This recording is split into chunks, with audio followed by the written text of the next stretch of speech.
চীনের বিরুদ্ধে মার্কিন অর্থ বিভাগ হ্যাকের অভিযোগ উঠেছে। মার্কিন কর্মকর্তাদের অভিযোগ, রাষ্ট্রীয় পৃষ্ঠপোষকতা পাওয়া চীনা হ্যাকাররা চলতি মাসের শুরুর দিকে যুক্তরাষ্ট্রের অর্থ বিভাগে সাইবার হামলা চালিয়েছে।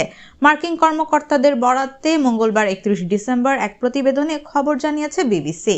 প্রতিবেদন মতে আমেরিকান কর্মকর্তারা বলেছেন, হ্যাকাররা কর্মচারীদের কর্মক্ষেত্র সম্পর্কিত তথ্য উৎপাদ এবং কিছু গোপন নথিতে প্রবেশ করতে সক্ষম হয়েছিল।